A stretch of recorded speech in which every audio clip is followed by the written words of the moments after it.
I'm the Gypsy and you're not, and this is the Rubber Biscuit Roadshow presented by Artist Alley Studio, featuring the artisan, handcrafted, and branded creations of the Gypsy and Mad Hatter at www.artistalleystudio.com. And now, on with the show.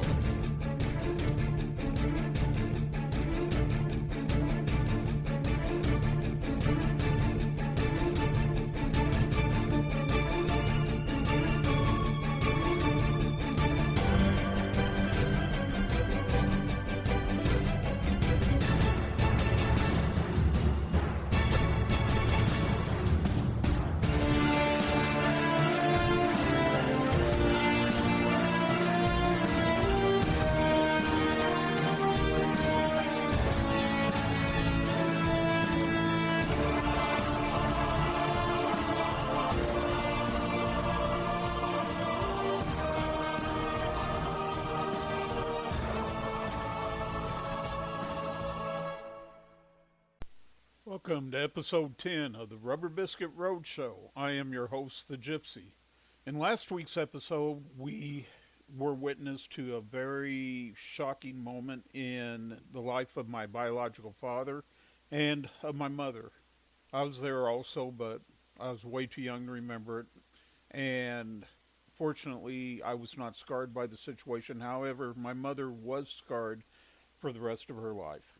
In this week's episode, we're going to move forward, and I'm going to continue on telling you about the aftermath of the burial of that biological father that we've been talking about, Leroy Everett George. And we're going to start taking a look at what happened to my mother in the aftermath of that situation, and also what happened to Leroy Everett George, as this week's episode continues with the kindness of strangers. I had finally escaped the endless questions of my unknown relatives, and I was now standing in the crisp air of the March afternoon. I enjoyed my cigarette as I watched my Uncle Cecil in his tight gray suit zoom up and down the hard-packed dirt road on a small go-kart. The bright crimson of the little go-kart was in stark contrast to the grayness of the day. The questions had been reasonable, not too prying. They were the type of questions that people who have a distant connection to another would naturally ask. The simplest but hardest question of all had come from my Uncle Wesley. "How's your mother?" he queried. In the pause that took place before I answered, I saw the realization cross Wesley's face. He knew that I knew the secret of his long-ago sin. I politely told him she was fine, and I answered all the other questions that the casket party asked of me. As the questions dwindled down, I started asking a few questions of my own. The answers to those questions still haunt me to this day. I learned that afternoon that my biological father had lapsed into a coma when his new doctor had prescribed the wrong dosage of his blood pressure medication. I learned that he had divorced Wilma years previous and that he had married a younger woman. Leroy had purchased a duplex and had separated from the younger woman a few months before he lapsed into his coma. I found out that the reason why my siblings had not shown up for the funeral was because they were too busy descending just like hungry vultures on Leroy's worldly possessions and property. I was told that Leroy had been on the outs with his children for years, yet they were even now trying to profit from his death by filing a malpractice suit against the doctor in the hospital. Apparently Leroy hadn't even been cold an hour when his estranged wife took the duplex and had her attorney start the probate proceedings on the rest of his property. Up until this date, I had always wanted to meet my brothers and sisters. Now that desire was gone.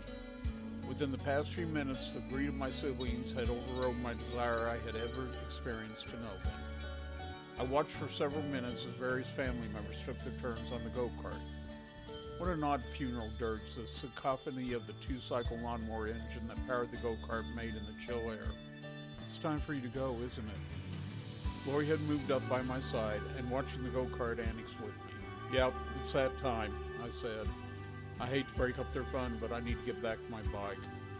Lori suggested I go around and make my goodbye. She said that she would borrow Cecil's car and give me a lift back to Cecil's house so I could get my bike. I thought that was a good plan, as I did not want to be an inconvenience to anyone. I walked around and promised everyone that I would keep in touch. I hate to admit it, but it is a promise I never kept, but then again, they have never kept their promise with contact either. "Uncle Cecil," I began. Look, I would like to get a stone for Lee, my father. Cecil looked at me and shook his head. We can take care of it, he said. No, this is something I need to do for myself. Cecil just looked at me, waiting for me to continue. He gave me life. Let me give him this, I insisted. Cecil nodded his head.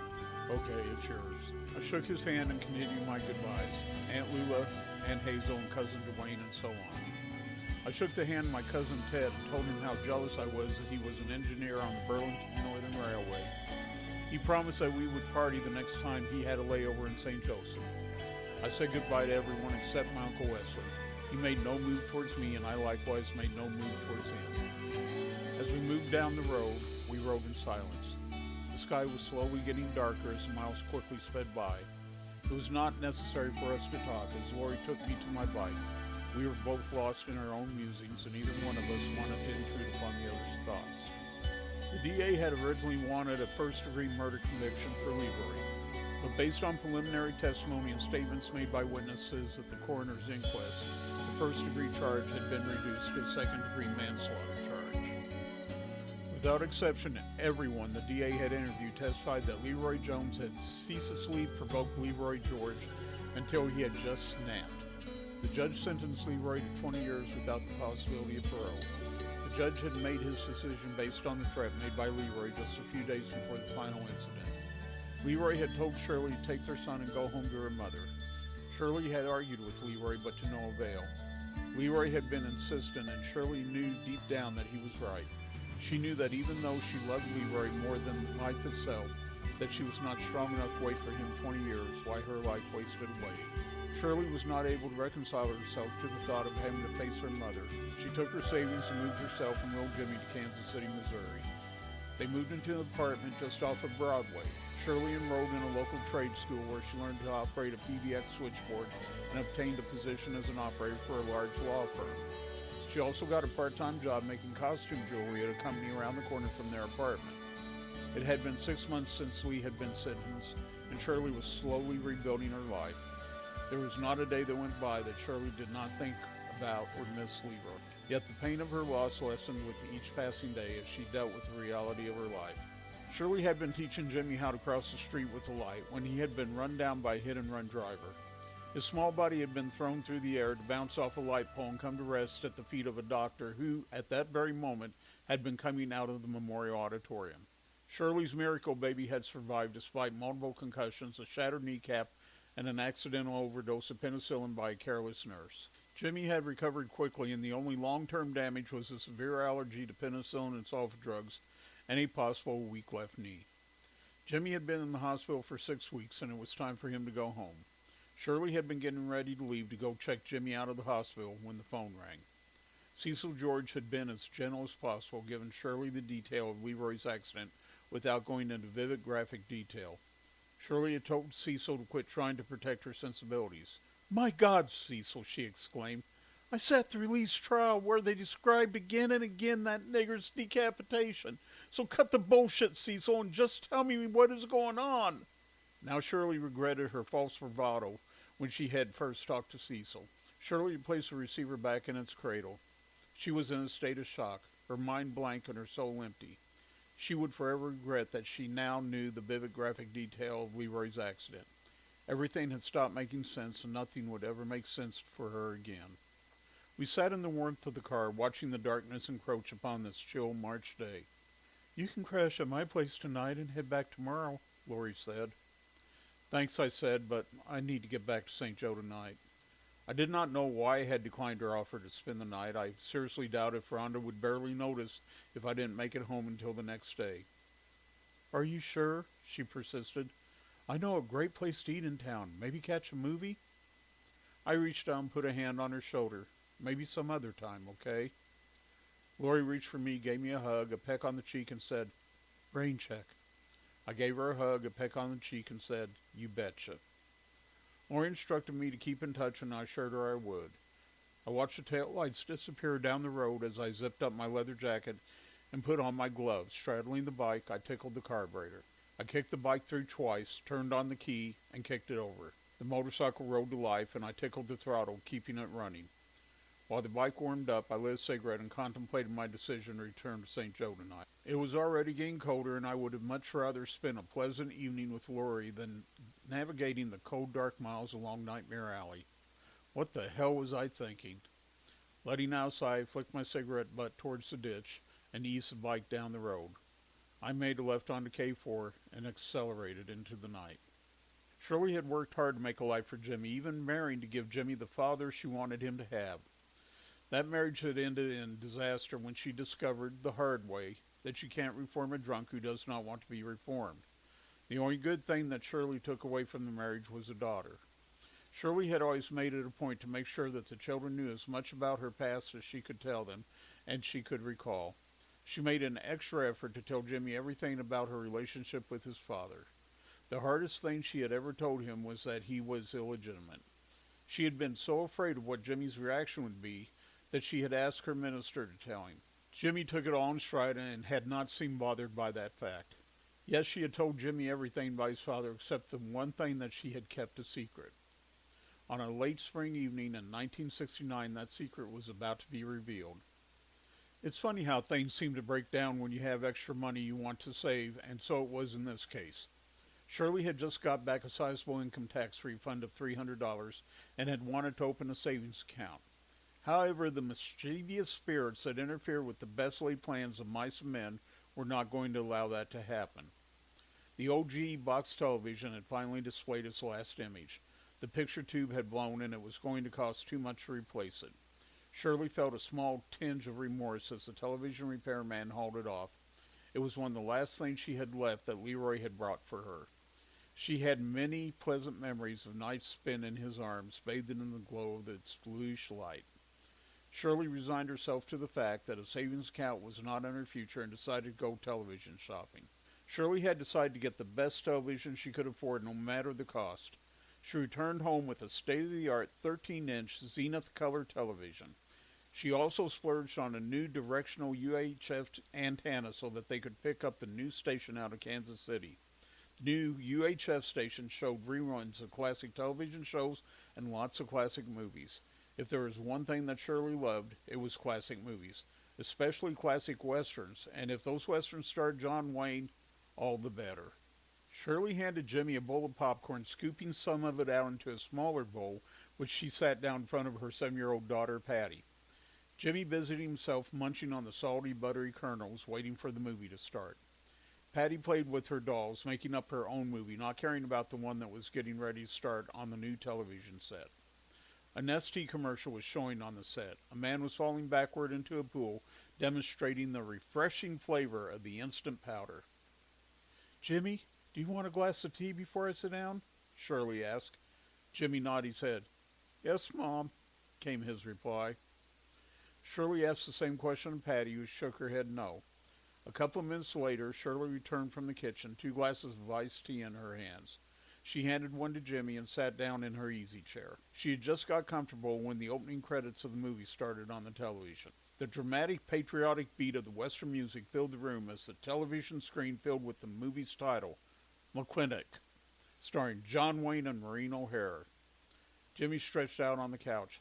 "I like this movie, Mom," Jimmy said. "I know, so do I. Now be quiet. It's starting." Shirley placed her finger to her lips to indicate that Jimmy should hush. The image of the Duke filled the screen, and they settled in for an evening's entertainment. The only thing that Shirley hated about watching movies on television was the number of commercials that they showed. Sometimes she would think, if I hear "I can't believe I ate the whole thing" one more time, I am going to puke up the whole thing. Oh well, Shirley reasoned, it's a great time to use the John and grab a drink. The movie was about halfway through when another commercial interrupted the action. "The scene that's getting ready to happen after the commercial," Shirley told Jimmy, "is my favorite in the movie." He turned to look at his mom. "Is it the mud fight?" Jimmy excitedly asked. "Yes, it is," she laughed. "They were all drunk the day they filmed it, and it took all day to do it." Shirley let out another laugh. She liked giving Jimmy little pieces of trivia about different things. He had a mind like a steel trap and seemed to absorb everything she told him. "Yeah, I remember," he said. "I think it's funny that Maureen O'Hara actually stabbed John Wayne in the butt with that half-pin," Jimmy giggled. "Shush now," Shirley said. "It's coming back on." The image of the Duke filled the screen again. He was jabbing a rifle butt into the stomach of another man who was standing at the edge of the mud pit. "One of these days, mister," John Wayne said through gritted teeth, "someone's gonna hit you. But I won't hit you. I won't hit you." The Duke slammed the rifle back into the other man's hands and made to turn away. "The hell I won't!" The Duke spun around with a sledgehammer fist, laying square into the jaw of the other man. The man sailed through the air and went sliding down to the mud pit, and the free-for-all was on. It was at this moment that the phone in Shirley's bedroom began to ring. Shirley shoved herself out of the easy chair. "Damn it all to hell," she said, snatching her tea glass off the end table. "Son of a bitch couldn't call during the commercial. Hell no!" She stormed into her bedroom and snatched the phone off the hook. Jimmy laughed to himself. He could hear a tone of aggravation in his mother's voice as she answered the call. "Hello?" Pause. "Yes, this is her." Pause. "Oh, hello, Cecil. Haven't heard from you in a while. What's—" Pause. "Yes." Pause. "What?" Pause. "Oh, God." Jimmy heard the sound of Shirley's tea glass hitting the floor as she sat down hard on the edge of her bed. "Oh, my dear Lord," she exclaimed. "When?" Jimmy rushed to the bedroom door. "Mom, are you okay?" he asked in a note of concern in his voice. Shirley placed her hand over the mouthpiece. "Yes, I'm okay," she said as tears were starting to form in her eyes. Go back and watch the movie." She tried to force a smile. "Are you sure? Who's on the phone?" Jimmy demanded. "It's your Uncle Cecil now. Please, Jimmy, go watch the movie." Jimmy's anxiety lessened at the mention of his uncle's name. "Oh, okay, Mom. Tell Uncle Cecil I said hi." Shirley made a shooing motion with her hand. "Okay, I will now. Go and close the door behind you." Jimmy left the room a little puzzled. He could not recall the last time that his mom had shut her bedroom door, but he did as he was told and closed it behind him. He tried to concentrate on the movie, but he couldn't. He kept trying to decipher the muffled conversation coming from behind the bedroom door. During a commercial, he had moved over to the door and placed his ear against it, trying to hear his mother's side of the conversation. "I'm going to tell Mommy your spine," his sister whined. "Shut up, you little brat," Jimmy hissed. "I'm telling you called me a brat," she threatened. Jimmy went back to the couch and sat down, flipping the bird at the back of his sister's head. Mr. McClintock was chasing Mrs. McClintock down the dusty western street with the intention of spanking the obstinate woman. Jimmy had momentarily forgotten about his mother's conversation and had become involved with the movie again. He had become especially fascinated with watching the shapely Maureen O'Hare, who played Mrs. McClintock, running in nothing more than her lace panelets. At 13 years old, Jimmy was starting to pay more and more attention to rounded buttocks and full breast. The bedroom door swung open and Shirley crossed the room back to her recliner. Jimmy felt a slight twinge of embarrassment over the intensity with which he had been watching the movie when she re-entered the room. "What's up, Mom?" Jimmy asked. Shirley sat down and stared blankly at the television. "Watch the movie," she instructed. "We'll talk when it's over." Jimmy started to protest, but Shirley came off abruptly. "Watch the movie, I said." She looked at her daughter. "Patricia, get ready for bed." "It's about your father," Shirley began. Jimmy cut her off. "Ernie? Is he okay?" Ernie Stewart was Patty's father and Jimmy's stepfather. He was also the only father that Jimmy had ever truly known and loved. "No, it's not about Ernie," she said. "It's about your real father, Leroy." Jimmy was confused. Why all the secrets? "What about him, Mom?" Jimmy asked. He was starting to feel anxious and could not explain why. "Jimmy," Shirley was finding that this would be harder than she thought. "Do you remember how I told you your father died?" Jimmy nodded his head. "Yeah, you said while he was serving a sentence for murder that he had had an accident and a bunch of logs rolled over him and crushed him to death." Shirley swallowed hard, trying to find the right words to say. She reached for her pack of Bel Air cigarettes and lit one, letting the cool menthol smoke caress her lungs. "Jimmy, that's not entirely true." A look of confusion crossed the young teenager's face. "He was crushed," she paused, "but he didn't die. He's been in a coma. A vegetable. I guess from what your Uncle Cecil just told me about a year ago he woke up out of the coma." As she spoke, she found it easier to explain. He has been going through rehabilitation and therapy. As soon as he was able to speak, he asked about you. Shirley looked at the blank expression on her son, unable to read the thoughts that were coursing through his head or the emotions tearing through his heart. Jimmy, say something. He looked at her and formed his mouth around a word. Why? Was all he asked. I guess I have some explaining to do, Shirley said, stubbing her cigarette. Jimmy's eyes warned her, and she fought to hold back her tears. You have to understand. I loved your father very much. Well, that's it for this week's episode of the Rubber Biscuit Roadshow. Tune in next week for episode 11, when we say, hasta la vista, baby. But until that time, this is your friendly neighborhood gypsy saying, may God bless and keep you and yours. Later, Gators. Bye-bye now. Visit the Rubber Biscuit Roadshow online at www.rubberbiskit.com. That's www.rubberbiskit.com. The Rubber Biscuit Roadshow is produced by Tatman Productions, LLC. All parts of this program are copyrighted, all rights reserved. No parts may be published, reproduced, or used without the written express permission of Tatman Productions, LLC.